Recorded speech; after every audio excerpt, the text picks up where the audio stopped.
श्री स्वामी समर्थ. जय जय स्वामी समर्थ. माझ्या स्वामी कृपा चॅनलमध्ये सर्वांना नमस्कार. स्वामी महाराजांच्या कृपेने तुमच्या सर्व चांगल्या इच्छा पूर्ण होत ही स्वामी महाराजांच्या चरणी प्रार्थना करते आणि आजच्या या नवीन व्हिडिओला सुरुवात करते.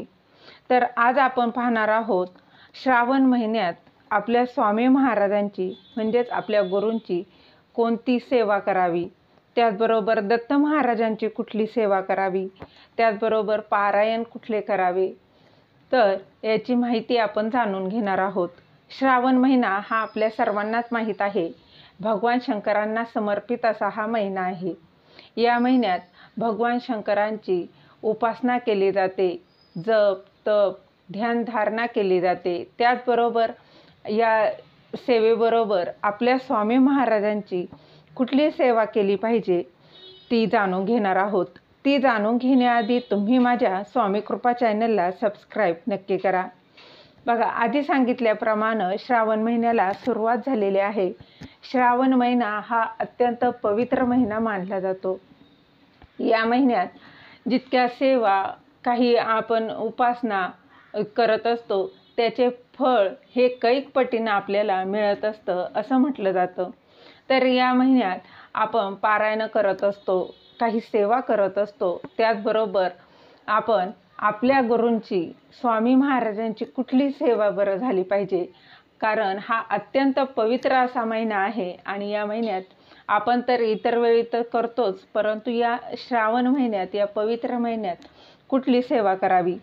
तर बघा, तुम्ही या श्रावण महिन्यात श्री स्वामी चरित्र सारामृताचं पठण करू शकता.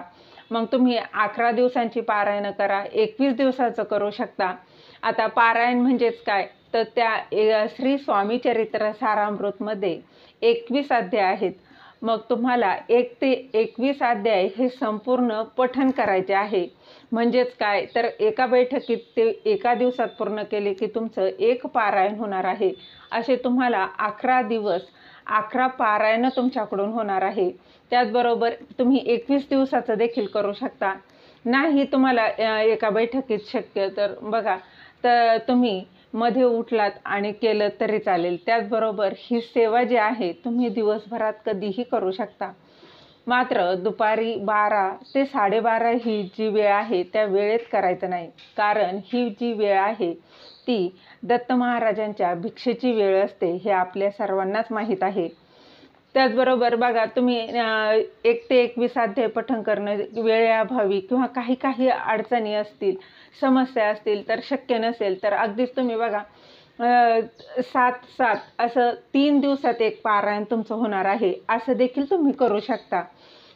आज 7 अध्याय वाचायचे आहे, उद्या 7, परवा 7, असे 3 दिवसात 21 अध्याय तुमचे कंप्लीट होणार आहे. पुन्हा रिपीट तुम्ही तसंच चालू करायचं आहे. आणि तुम्ही नित्यसेवेचे जे 3 अध्याय वाचत आहात ते वेगळे वाचायचे आहे, हे मात्र लक्षात घ्या. अशा पद्धतीने तुम्ही श्री स्वामी चरित्र सारामृत हा जो ग्रंथ आहे तो दिसायला कितीही छोटा दिसला तरी त्याचा दिव्य अनुभव आहे. त्याचा अनुभव हा बघा, त्याचं वर्णन मला शब्दातही सांगता येणार नाही असा हा ग्रंथ आहे. ही सेवा आपल्या स्वामी महाराजांची नक्कीच करू शकता. त्याचबरोबर तुम्ही तारक मंत्राचा अनुष्ठान करू शकता. बघा, तुम्हाला तारक मंत्र 11 वेळा बोलायचा आहे. तुम्ही 11 दिवसांचं करू शकता, 21 दिवसांचं करू शकता. तर सगळ्या सेवा तुम्हाला एक साथ करायच्यात का, तर अजिबात नाही. आता श्री स्वामी चरित्र सारामृताचं जर तुम्ही पठण सकाळी करत असाल तर अगदी सायंकाळी दिवे लावल्यानंतर तुम्ही तारक मंत्राचं पठण केलं तरी चालणार आहे. 11 दिवसांचं करा, तुम्ही 21 दिवसांचं करू शकता. त्याचबरोबर या पवित्र महिन्यात तुम्ही श्री स्वामी समर्थ, श्री स्वामी समर्थ या षडाक्षरी मंत्राच्या 11 माळींचा जप तुम्ही करू शकता. म्हणजेच काय, त्याचं देखील तुम्ही अनुष्ठान करू शकता. रोज तुम्हाला 11 माळी श्री स्वामी समर्थ या मंत्राचा जप करायचा आहे. बघा, तुम्ही 11 दिवस करू शकता, 21 दिवस करू शकता, जसं तुम्हाला जमणार आहे जेवढे तसं तुम्ही करायचं आहे. अतिशय उच्च कोटीच्या अशा या सेवा आहेत. नक्की करून बघा. आपण इतर तर सेवा करणारच आहोत, जसं की नवनाथ पारायण असेल, शिवलीलामृत ग्रंथाचं पारायण असेल, तुम्हाला जे कुठली पारायण करायची असतील ते तुम्ही करू शकता. त्याचबरोबर आपल्या स्वामी महाराजांची सेवा, आपल्या गुरूंची सेवा आपल्याला करायची आहे. तर बघा, तुम्ही या सुरुवात कधीही या सेवेला करू शकता. असं नाही की हा दिवस तो दिवस, असं काहीच नाही. तुम्हाला जेव्हा शक्य असेल ना, त्या दिवसापासून तुम्ही सेवेला सुरुवात करू शकता. त्याचबरोबर बघा, श्री गुरुचरित्र पारायण. आता बघा, श्री गुरुचरित्र पारायण करणं जर त्याचे खूप नियम आहेत, अटी आहेत, काही समस्या आहेत, म्हणून तुम्हाला ते करणं जर शक्य होत नसेल ना, तर तुम्ही श्री सप्तशती गुरुचरित्र सार या ग्रंथाचं बघा, तुम्ही 11 दिवसांसाठी तुम्ही पठण करू शकता, 21 दिवसांसाठी करू शकता. बघा, हा अतिशय छोटा असा हा ग्रंथ आहे. आता असं नाही की आपल्याला श्री गुरुचरित्राचं पारायण करायचं नाही, ते तर करायचंच आहे. परंतु ते करणं जर शक्य होत नसेल तर त्याचे अनुभव तर बघा खूप असे आहेत, ते सांगायला नको. परंतु ज्यांना शक्य होत नाही त्यांनी या श्री सप्तशती गुरुचरित्र सार या ग्रंथाचं पारायण तुम्ही करू शकता. अतिशय छोटे छोटे असे अध्याय आहे. याला बघा, तुम्ही जर करायला घेतलं ना, तर याला किमान तुम्हाला 1.5 ते 2 तास लागणार आहे. अगदी श्रद्धेने हे पारायण करा, त्याचा अनुभव तुम्हाला हा नक्कीच येतो. त्याचबरोबर बघा, असं म्हटलं जातं की या गुरुचरित्र पारायण केल्याचं जे पुण्य आहे ना, जे फळ जे आहे, तेच तुम्हाला या श्री सप्तशती गुरुचरित्र सार ग्रंथाचं पारायण केल्याने मिळणार आहे. आता याचे नियम काय आहेत? जसं बघा, याचं म्हणजे ब्रह्मचर्याचं पालन तुम्हाला करायचं आहे. त्याचबरोबर गुरुचरित्र पारायण करत असताना कांदा लसूण खाणं वर्ज्य असतं. मात्र श्री सप्तशती गुरुचरित्र सार ग्रंथाचं पारायण करताना कांदा लसूण वर्ज्य करता आलं तर करा, नाही करता आलं तर काहीच हरकत नाही. जसं शक्य होईल तसं तुम्ही करू शकता.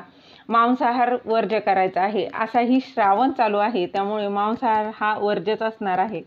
मात्र ब्रह्मचर्याचं पालन हे नक्कीच करायचं आहे तुम्ही. त्याचबरोबर बघा, त्यात तुम्ही दत्त महाराजांची सेवा करू शकता. त्यामध्ये दत्त बावन्नी ह्या संकल्पयुक्त तुम्ही सेवा तुम्ही करू शकता. अतिशय प्रभावी अशी ही सेवा आहे. अतिशय उच्च कोटीची अशी ही सेवा आहे. अनेक जणांनी केलेली असेल, त्याचा अनुभव देखील घेतलेला असेल. त्याचबरोबर बघा, तुम्ही दत्त बावन्नीनंतर घोर कष्टधारण स्तोत्र याचं देखील तुम्ही 11 दिवसांचं पठण करू शकता. 21 दिवसासाठी जसं तुम्हाला शक्य होईल ना, अगदी त्या सेवा करायच्या आहे. कुठलीही सेवा, कुठलेही पारायण, कुठलंही करता अगदी मनोभावे, मनापासून विश्वासाने केलं ना, त्याचं फळ हे मिळतंच मिळतं. बघा, इतर सेवा पारायण तर करायचीच आहे. कुठल्याही देवाची सेवा करा. श्रावण महिना अत्यंत महत्त्वाचा आहे. पण त्यासोबत आपल्या स्वामींची, आपल्या गुरूंची सेवा बघा. तुम्हाला त्याचबरोबर शक्य नसेल तर तुम्ही अगदी गुरुचरित्र ग्रंथातील 14वा अध्याय, त्याचबरोबर 18वा अध्याय, हे अध्याय देखील तुम्ही पठण करू शकता. अत्यंत असा हे प्रभावी सेवा आहे. तुम्ही ही देखील बघा, तुम्ही सकाळी करू शकता, सायंकाळी, अगदी जेव्हा तुम्हाला वेळ भेटेल ना, त्या वेळेत तुम्हाला हे अध्याय पठण करायचे आहे. अगदी कुठलीही सेवा तुम्ही करू शकता. या श्रावण महिन्यात आपण या सर्व देवांच्या सेवा करतच असतो. त्यात आपल्या गुरूंची, आपल्या स्वामी महाराजांची सेवा होणंही तितकंच महत्त्वाचं आहे. झालेली सेवा महाराजांच्या चरणी रुजू करते. दिलेली माहिती तुम्हाला आवडली असेल तर लाईक करा, शेअर करा, सबस्क्राईब करायला विसरू नका. श्री स्वामी समर्थ. जय जय स्वामी समर्थ.